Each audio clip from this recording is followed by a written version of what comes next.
5 seconds to go.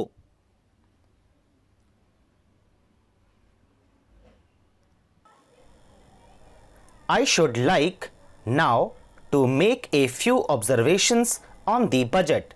This budget marks a turning point in the history of our country. It is no use attempting, as some of my friends have done, either to deprecate the budget very strongly or to suggest that we are not witnessing a new revolution in our methods of fiscal training and technique. I want it to be quite clearly pointed out to my friends that we are now facing the lean years of Indian finance. Hitherto, we had revenue surplus which were a form of public saving and which were meant to be utilized for capital development. Hereafter, this form of revenue surplus would not be available. We have, therefore, to find out ways and means of implementing our great program of national reconstruction at minimum cost. My point is that the deficit on revenue account would be of the order of about rupees 19 to 20 crores. Here, let me point out that I do not agree with those of my friends in the finance department who have attempted to suggest that rupees 9 or 18 crores which are obtained from Pakistan should be put to the revenue side of the budget. They are to be put on the capital side. But that does not seriously alter the trend of my argument. What I am suggesting is that we would have to be prepared for a deficit of a much higher order even on the revenue side. That itself should make us realize that there are very many problems which we have to face and that we have to undertake ways and means of increasing the resources of our country so that it might be possible for us to have a greater amount of surplus or a greater amount of public saving for the purpose of financing capital development. The finance minister, in the course of his speech, Mr. Deputy Minister, pointed out that the deficits during the past 2 years were of the order of rupees 83 crores. I venture humbly to disagree with him because I feel that when we are talking of deficits, we must take into account the overall deficit incurred by the central government, and that would be of the order of rupees 200 crores. During the years of relatively light expenditure, we had a shortfall of about rupees 200 crores. Undoubtedly, now when we are going to have a very great amount of expenditure, we might have a greater amount of deficit, and we would have to find out ways and means of trying to meet our capital expenditure.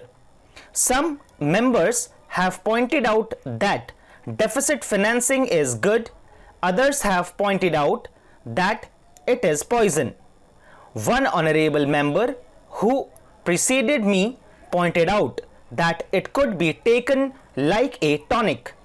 Now, I am not willing to enter into the merits of deficit financing or demerits of deficit financing in an academic spirit.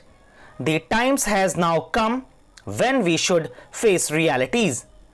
I do suggest that we have to indulge in deficit financing because without indulge in deficit financing, it would not be possible for us to indulge in capital expenditure on such a large scale. But when we are talking of the scope of deficit financing, I would like to place before the House and the Finance Minister the two great limitations which face us. The first limitation that faces us is that concentrating the internal price level. The Honorable the Finance Minister referred to the cost of living.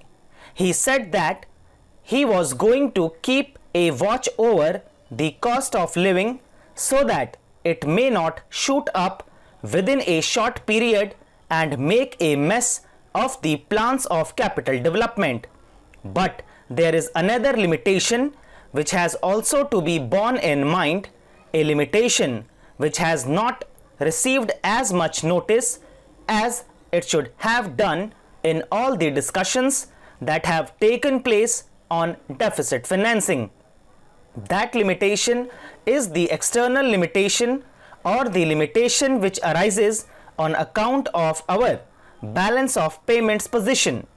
I think this is as important, Mr. Deputy Speaker, as the internal price level, and I should like to elaborate that particular point a bit more because I feel that a time will shortly arrive when we might have either to reconsider our policy or might even have to leave the sterling club of which we are a member.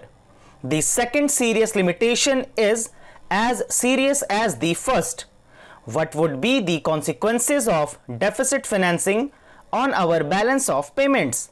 The Finance Minister in his budget speech points out that so far as the balance of payments position is concerned, they have now, whether it is by accident or design, a favorable balance, and they have contributed about rupees 63 crores to the dollar pool during the past 6 months.